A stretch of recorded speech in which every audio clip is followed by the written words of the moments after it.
So welcome back. पिछले दो session के अंदर हमने इस चैप्टर का बेसिक कंसेप्ट जो है क्लियर कर लिया था। एक सेशन में हमने डिस्कस किया था, क्या डिस्कस किया था? Motion, basic definition of the motion, distance, displacement, velocity, average speed. Second lesson में हमने डिस्कस किया acceleration, graph of motion, VT graph, XT graph and equation of motion. ये हमने डिस्कस कर लिया था, ठीक है। एक पार्ट इसका बचता है, that is the circular motion. Circular motion क्या होता है? When A object move in a uniform circle, circular motion. इसमें क्या होता है, जब ऑब्जेक्ट एक यूनिफॉर्म सर्कल के अंदर रेगुलरली मूव करता है विद द कांस्टेंट स्पीड और यूनिफॉर्म स्पीड, और वी में से वेरिएबल स्पीड, कुछ भी हो सकता है, पर एक सर्कुलर पाथ में मूव करना चाहिए, तो इसको हम लोग बोलते हैं सर्कुलर मोशन। नॉर्मली अपने पास फिजिक्स में हम दो टाइप के सर्कुलर मोशन पढ़ते हैं, horizontal circular motion and vertical circular motion. Horizontal circular motion एक हॉरिजॉन्टल प्लेन के अंदर हो रहा है, इस टाइप का जो सर्कुलर मोशन होता है that is the horizontal circular motion. एक होता है वर्टिकल सर्कुलर मोशन, वो इस टाइप का होता है, वर्टिकल सर्कुलर मोशन, एक वर्टिकल प्लेन के अंदर ऑब्जेक्ट घूमता है इस टाइप से, so that is the vertical circular motion. ठीक है, कई बार हम देख जादूगर जो बताता है कि भाई ऐसे एक बाल्टी में पानी भर के ऐसे घुमाता रहता है, बोलता है पानी नीचे नहीं गिरता है, पानी नीचे नहीं गिरता, तो वो सर्कुलर मोशन का एक कंसेप्ट होता है, उसी को यूज करता है, फिजिक्स यूज करता है उसके अंदर वहां पे वो। ठीक है, तो जब भी ऑब्जेक्ट सर्कुलर पाथ में मूव करता है तो यहाँ पे दो टाइप के मोशन के हम लोग बात करते हैं, हॉरिजॉन्टल सर्कुलर और वर्टिकल सर्कुलर मोशन। तो हॉरिजॉन्टल सर्कुलर मोशन आपका एक हॉरिजॉन्टल प्लेन के अंदर होगा, किस में होगा? हॉरिजॉन्टल प्लेन में होगा। अगर हॉरिजॉन्टल प्लेन में है तो ये आपका यूनिफॉर्म सर्कुलर मोशन भी हो सकता है, यूनिफॉर्म सर्कुलर मोशन हो सकता है। ठीक है, नॉन यूनिफॉर्म तो हो ही सकता है, साथ साथ यूनिफॉर्म हो सकता है, स्पीड कांस्टेंट हो सकती है, कांस्टेंट स्पीड से ऐसे मूव कर सकता है।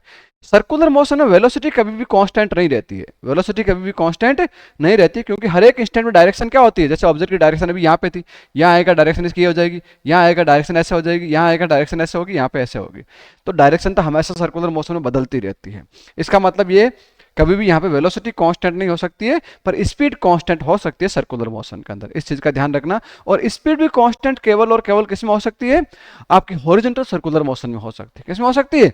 हॉरिजॉन्टल सर्कुलर मोशन में हो सकती है। और वर्टिकल सर्कुलर मोशन जो होता है दैट इज ऑलवेज, ये मैं भी, इसको हम लोग कहते हैं मैं यूनिफॉर्म, और ये जो होता है वर्टिकल सर्कुलर मोशन ऑलवेज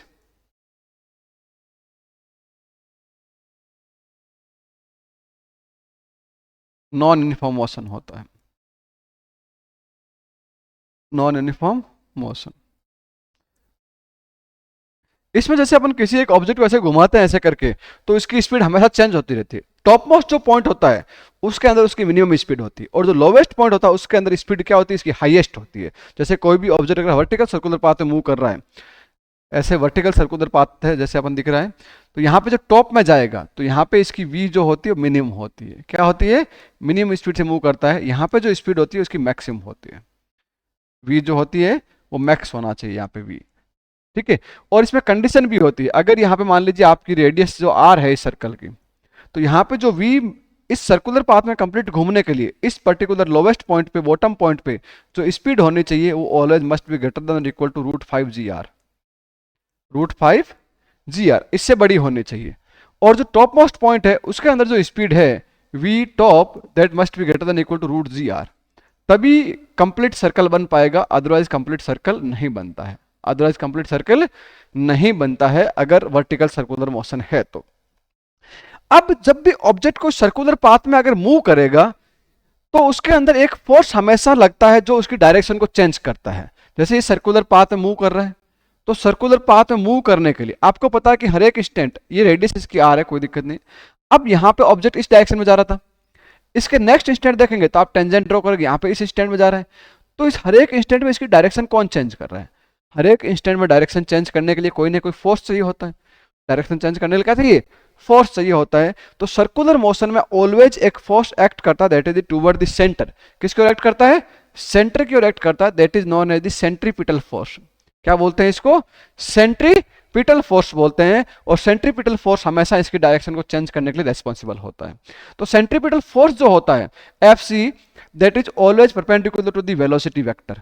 जो वेलोसिटी है इसके हमेशा क्या रहेगा? परपेंडिकुलर रहता है सेंट्रीपिटल फोर्स। ठीक है, इस चीज का ध्यान रखना। और सेंट्रीपिटल फोर्स की जो वैल्यू होते हैं एफ इक्वल टू क्या होता है, M V square upon are.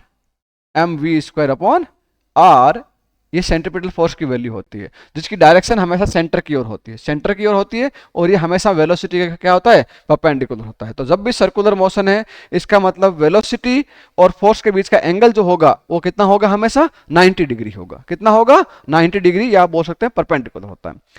अब हमारे पास जितना फोर्स सेंटर की ओर लगता है, उतना का उतना एक फोर्स बाहर की साइड भी लगता है, जिसको हम लोग स्यूडो फोर्स बोलते हैं, स्यूडो फोर्स। और इसका नाम दिया जाता है सेंट्रीफ्यूगल फोर्स। सेंट्रीफ्यूगल फोर्स, ये सेंट्रीफ्यूगल फोर्स होता है। सेंट्रीफ्यूगल फोर्स की जो वैल्यू होती है वो सेंट्रीपिटल के इक्वल होती है। सेंट्रीफ्यूगल की वैल्यू क्या होती है, सेंट्रीपिटल के इक्वल ही होती है, और इफेक्टिव भी वही होता है। जैसे आप मान लीजिए कोई गोल चीज जैसे घुमा रहे हो, घुमाते घुमाते आपकी स्ट्रिंग टूट गई, क्या होगी, स्ट्रिंग टूट गई, तो पत्थर जो है दूर जाके गिरता है। उसका कारण क्या होता है पता है, उसका कारण यह होता है कि जब तक ये स्ट्रिंग से बंधा हुआ था, तब तक उसके अंदर की ओर भी एक सेंट्रीपिटल फोर्स लग रहा था। जैसे ही वो स्ट्रिंग टूट के अंदर का सेंट्रीपिटल फोर्स क्या हो गया, जीरो हो गया। केवल बाहर वाला कौन सा फोर्स बचा, सेंट्रीफ्यूगल बचा। और सेंट्रीफ्यूगल उसको क्या करता है, उसी डायरेक्शन में उसको दूर लेके चला जाता है। ठीक है, इसीलिए क्या करते हैं, आपने देखा होगा गांव के अंदर कई बार जो होता है, या दूर जैसे आपको बॉर्डर पे भी गोले फेंकते हैं कई बार ऐसे घुमा के, ऐसे। फिर वो क्या करते हैं, एक जाते हुए ऐसे छोड़ देते हैं, एक साइड से छोड़ते ही क्या होता है, वो टेंशन, वो जो स्ट्रिंग है वो कम हो जाती है, और वो दूर जाके गिरता है। ऐसे अपन भी कोई चीज को ऐसे घुमा के फेंकते हैं दूर जाने के लिए, तो घुमाने से क्या होता है, पहले सेंट्रीपिटल फोर्स जनरेट हो गया। सेंट्रीपिटल फोर्स जनरेट होने के बाद जैसे अपन रस्सी को छोड़ देंगे, अंदर वाला सेंट्रीपिटल फोर्स तो क्या हो गया, जीरो हो गया। केवल कौन सा बच गया, सेंट्रीफ्यूगल बच गया, और वो सेंट्रीफ्यूगल उसको बहुत दूर लेके जाता है। सेंट्रीफ्यूगल उसको बहुत ही दूर लेके जाता है, यही वाला फंक्शन होता है। तो यह होता है आपका सर्कुलर मोशन। तो ध्यान क्या रखना है कि सर्कुलर मोशन में कोई भी ऑब्जेक्ट मूव करता है तो उसमें एक फोर्स हमेशा सेंटर की ओर एक्ट करता है, that is the centripetal force. और सेंट्रीपिटल फोर्स ही क्या करता है, उसकी डायरेक्शन को हर एक इंस्टेंट में चेंज करता है। ये दो टाइप का मोशन होता है, हॉरिजॉन्टल सर्कुलर और वर्टिकल सर्कुलर। हॉरिजॉन्टल सर्कुलर आपका यूनिफॉर्म सर्कुलर मोशन हो सकता है, वर्टिकल सर्कुलर कभी भी यूनिफॉर्म नहीं होगा, क्योंकि टॉप मोस्ट पॉइंट पर इसकी मिनिमम स्पीड होती है और लोवेस्ट पॉइंट पर इसकी स्पीड मैक्सिमम होती है। अगर एक आर रेडियस का सर्कल पूरा करना है तो इसके अंदर जो लोवेस्ट पॉइंट है, उस लोवेस्ट पॉइंट पर आपकी स्पीड कम से कम √5 GR होनी चाहिए। जी आपका क्या है, ग्रेविटेशनल कांस्टेंट होता है, जिसकी वैल्यू 10 ले सकते हैं, आर रेडियस है। और अपर मोस्ट पॉइंट है, उसके ऊपर मिनिमम वेलोसिटी आपकी कितनी होनी चाहिए, √GR होनी चाहिए। कितनी होनी चाहिए, √GR होनी चाहिए। तो ये बेसिक कंसेप्ट हो गया आपका सर्कुलर मोशन का। तो यहां पर हमारा जो इस चैप्टर का थ्योरेटिकल पोर्शन है वो खत्म हो जाता है। थ्योरी के रिलेटेड जो है कि कौन कौन सी थ्योरी इस चैप्टर में है वो हमारी खत्म हो जाती है। अब हम लोग नेक्स्ट इसके कुछ क्वेश्चंस करते हैं, then we will end our session. तो 3 इंपॉर्टेंट क्वेश्चन हम लोग यहाँ पे कर रहे हैं, तो वो देखिएगा।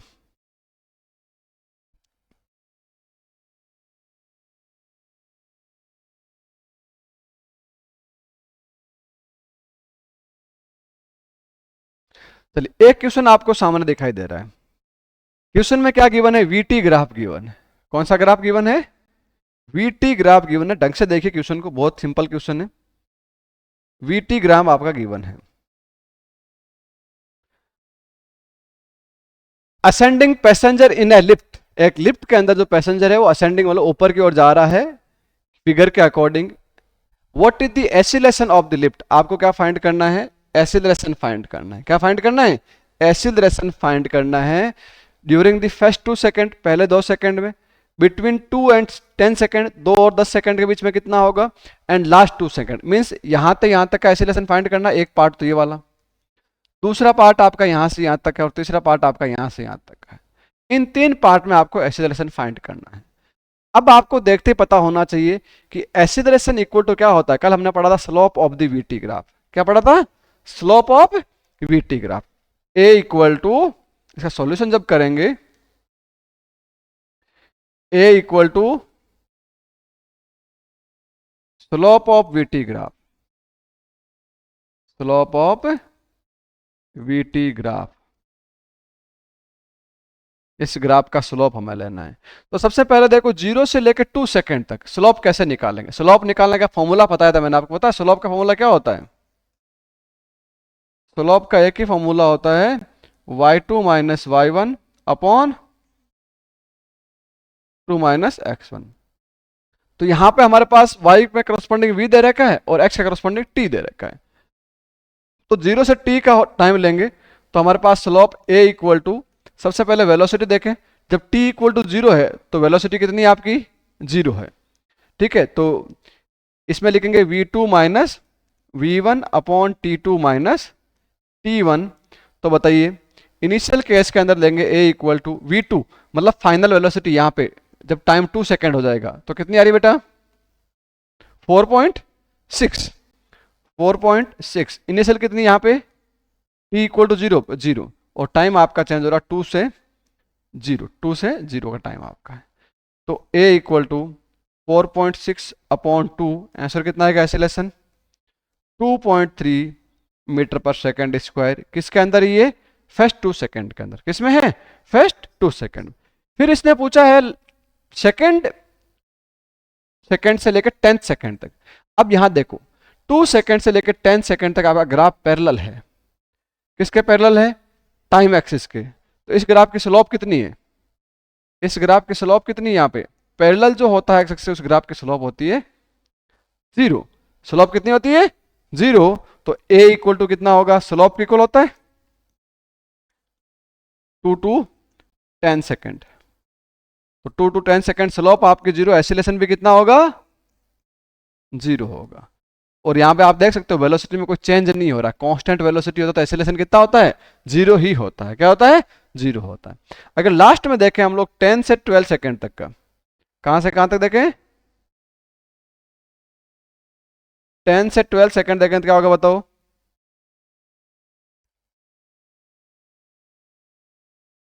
10 सेकेंड से 12 सेकेंड देखना है।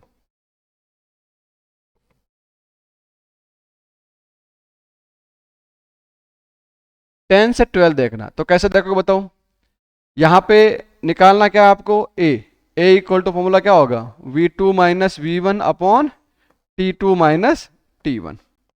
तो v2 फाइनल वेलोसिटी यहाँ पे कितनी आ रही है, यहाँ पे इस पॉइंट पे फाइनल वेलोसिटी कितनी होगी बताओ, यहाँ पे 0 हो जाएगी, कितनी हो जाएगी, 0। इनिशियल इसकी कितनी थी पहले 10 सेकंड पे, यहाँ 4.6, फाइनल टाइम आपका 12 माइनस 10 हो गया। तो a इक्वल टू कितना आया, माइनस का 4.6 अपॉन 2, आंसर आएगा माइनस 2.3 मीटर पर सेकेंड स्क्वायर। तो ये नेगेटिव क्या शो कर रहा है, यहाँ पे वेलोसिटी डिक्रीज हो रही है, that means it is a retardation. क्या है ये, रिटार्डेशन। समझ में आ गई बात, कोई दिक्कत नहीं होनी चाहिए इस क्वेश्चन के अंदर तो, या कोई प्रॉब्लम है, नहीं है ना। एक क्वेश्चन और करते हैं, उसमें भी आपको मोशन का कंसेप्ट दे रखा है और ग्राफ हमें बनाना है। क्या बनाना है, ग्राफ बनाना है। ये क्वेश्चन है, using following data draw time displacement graph. आपको xt ग्राफ बनाना है। Using this graph find the average velocity of first 4 second, first 4 second की एवरेज वेलोसिटी, नेक्स्ट 4 सेकेंड की और लास्ट 4 सेकेंड की एवरेज वेलोसिटी आपको फाइंड करनी है। क्या करनी है आपको, फाइंड करनी है। तो यहां पे देखिएगा xt ग्राफ बनाना है, x और t ग्राफ बनाना है।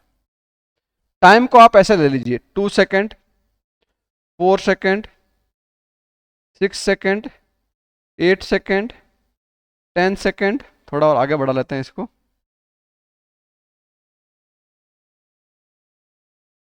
12 सेकेंड, 14 सेकेंड और 16 सेकेंड। 16 सेकेंड का टाइम मुझे चाहिए। ठीक है, डिस्प्लेसमेंट आपका है लास्ट हाईएस्ट 6 है ना, तो ये जाते हैं हम लोग 2 1 में जाते हैं, 1 2 3 4 5 और 6, ये है।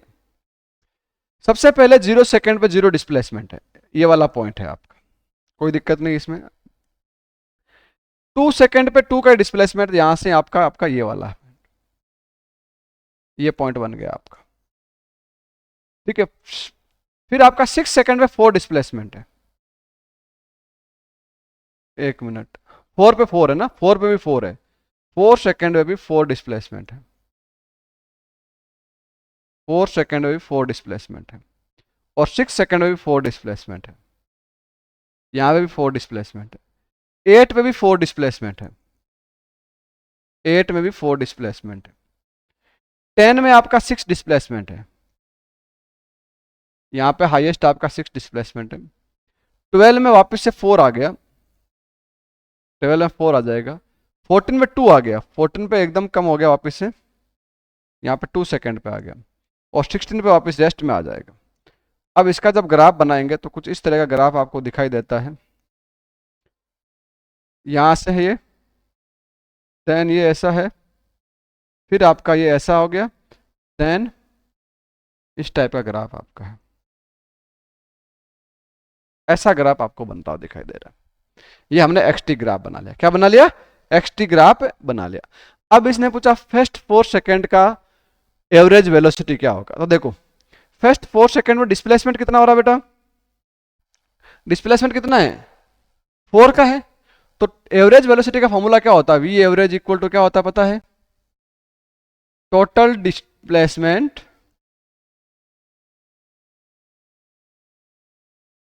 Upon total time. तो देखो 4 सेकेंड पे आपका डिस्प्लेसमेंट भी कितना हो रहा है, 4 हो रहा है, कितना हो रहा है 4, और टाइम भी 4 है, तो आंसर कितना आएगा 1 मीटर पर सेकेंड। फिर इसने बोला है कि नेक्स्ट 4 सेकेंड में, नेक्स्ट 4 सेकेंड में देखो यहां पे 4 पे था, और नेक्स्ट 4 सेकेंड में जाओगे यहां से यहां तक, तो इसका कोई डिस्प्लेसमेंट हुआ क्या, कोई डिस्प्लेसमेंट नहीं हुआ, तो नेक्स्ट 4 सेकेंड में, ये तो हो गया फर्स्ट 4 सेकेंड का, फर्स्ट 4 सेकेंड, नेक्स्ट 4 सेकेंड देखेंगे तो उसके अंदर जो वी एवरेज आएगा, डिस्प्लेसमेंट 0 है, 0 अपॉन 4, तो आंसर कितना आएगा 0 मीटर पर सेकेंड। और नेक्स्ट पूछ रहा है लास्ट 6 सेकेंड, लास्ट 6 सेकेंड मतलब क्या हो गया 10 सेकेंड से लेकर 16 तक, 10 सेकेंड से लेकर 16 तक आपका डिस्प्लेसमेंट कितना हो रहा है, इनिशियल कितना था 6 था, 6 से कितना हो गया 0 हो गया, तो डिस्प्लेसमेंट आपका हो रहा 0 माइनस 6 कितना हुआ -6 मीटर का। तो वेलोसिटी कितनी आएगी बताओ, यहाँ पे average velocity V average equal total distance displacement, तो -6 अपॉन total time 6, that is equal to -1 metre पर सेकेंड। इस तरह से हम लोग इस ग्राफ की हेल्प से क्या निकाल सकते हैं, एवरेज वेलोसिटी फाइंड कर सकते हैं। तो सिंपल था ये तो क्वेश्चन, एकदम केवल देखने में बड़ा डरावना लगता पर क्वेश्चन तो क्या था, सिंपल था, है ना। ऐसा लग रहा था कि भाई क्या करें, इस टेबल बनाए कैसे करें, जैसे ग्राफ बनाया सीधा फॉर्मूला एक ही लग रहा है, total distance upon total time. अब मैं कुछ और क्वेश्चन करा रहा हूं आपको। एक क्वेश्चन ऐसा है, एक ऑब्जेक्ट है जिसको h हाइट से ड्रॉप करते हैं, किसे ड्रॉप करते हैं, h हाइट से ड्रॉप करते हैं, यहां पे इसको ड्रॉप किया, इनिशियल वेलोसिटी क्या है 0 है। तो इसमें एक क्वेश्चन बनता है by which velocity it will strike on the ground. Number एक क्वेश्चन आपका बनेगा by which velocity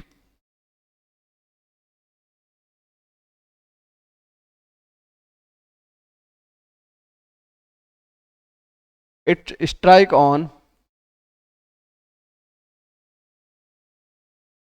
ground, and second इसमें क्वेश्चन बनेगा टाइम आफ्टर विच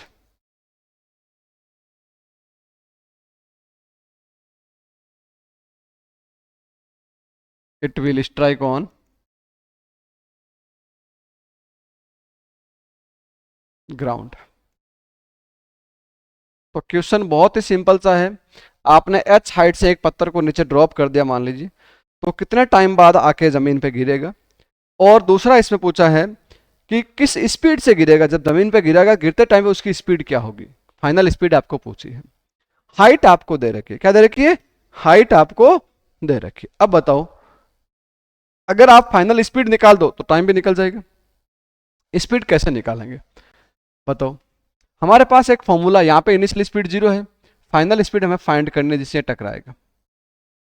तो v और u और h में रिलेशन किस में होता है, मैंने इक्वेशन ऑफ मोशन लिखाई थी अंडर ग्रेविटी, जब ऑब्जेक्ट डाउनवर्ड मूव कर रहा था, थर्ड इक्वेशन ऑफ मोशन आपने पढ़ी होगी, third equation of motion, third equation of motion, third equation of motion क्या कहती है पता है आपको, v square equal to u square plus 2gh। If object move in downward direction, ये पढ़ी थी। अब इस केस को हम लोग यहाँ पे अप्लाई कर देते हैं। u आपका कितना है, 0 है, और v आपको फाइंड करना है। तो v स्क्वायर इक्वल टू क्या होगा, 0 का स्क्वायर प्लस 2gh। तो कितना आ जाएगा, v इक्वल टू √2gh। तो जब कोई भी ऑब्जेक्ट h हाइट से आगे ग्राउंड पर टकराता है तो उसकी टकराने की स्पीड होती है √2gh। क्या होती है, √2gh। अब टाइम का पूछे, टाइम कितना लगेगा, क्या पूछ सकता है, और टाइम पूछ सकता है कितना टाइम बाद आकर टकराएगा। तो हमारे पास एक इक्वेशन और है, v equal to U plus G T. ये इक्वेशन थी नहीं थी, हमने v निकाल दी, फाइनल क्या आई, √2gh। इनिशियल वेलोसिटी हमारे पास 0 है, प्लस g इंटू टी। अब बताओ आपका t क्या हो जाएगा, √2gh अपॉन g। इस g को भी रूट में लिख सकता हूं मैं, कैसे पता है, √2gh अपॉन g का स्क्वायर। g का स्क्वायर करेंगे वापस बाहर क्या आएगा, g आएगा नहीं जाएगा, तो पूरा मैंने एक साथ रूट में लिख दिया। क्या लिख दिया, एक साथ पूरा रूट में लिख दिया। इसका कारण क्या है बताता हूं आपको, क्यों लिखा है ऐसा। ऐसा लिखने के पीछे लॉजिक ये था बेटा कि हमारे पास एक ही जगह g बचे, तो t इक्वल टू कितना बचेगा बताओ यहाँ पे, g से g एक कैंसिल हो जाएगा, तो क्या आएगा 2h upon G. t equal to क्या हो जाएगा, 2h अपॉन जी होगा, क्या होगा 2h अपॉन जी आ जाएगा। टाइम कितना हो गया, √2h अपॉन जी, और आपकी स्पीड क्या होगी, √2gh। अगर किसी ऑब्जेक्ट को अपन h हाइट से ड्रॉप करते हैं, क्या करते हैं, h हाइट से ड्रॉप करते हैं। तो ऐसे बहुत सारे क्वेश्चन आप बना सकते हो। ठीक है, एक क्वेश्चन और बना लेते हैं हम लोग, छोटा सा क्वेश्चन देता हूं मैं। एक कार है, पॉइंट ए से स्टार्ट होती है, रेस्ट में थी, ठीक है, वो ट्रेवल करना स्टार्ट करती है, 20 सेकेंड तक ट्रेवल करते हैं। कितने तक, 20 सेकेंड तक ट्रेवल करती है with an acceleration of alpha, जो आपको एक एसिलेशन दे दिया, ए इक्वल टू 5 मीटर पर सेकेंड स्क्वायर। ठीक है, आफ्टर 20 सेकेंड तक ट्रेवल करे किससे, एसिलेशन ए से 5 मीटर पर सेकेंड स्क्वायर से। आफ्टर 20 सेकेंड इस will move with the constant velocity for the next 20 second, for next 20 second. आपको पूछेगा find maximum velocity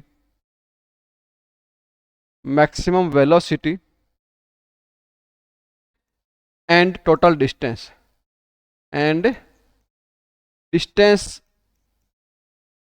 covered by car। Question क्या कह रहा है, a car start it journey from rest with an acceleration of 5 metre पर second and travel with this acceleration with the for the 20 second. After 20 second, it move with the constant speed and that speed is maximum speed attained by the car। वो कौन सी speed है जो car ने maximum attain कर ली है, वो आपको find भी करनी है। और ये पूरा जो 40 सेकंड का जर्नी है उसमें कितना डिस्टेंस कवर करना है ये भी हमें फाइंड करना है।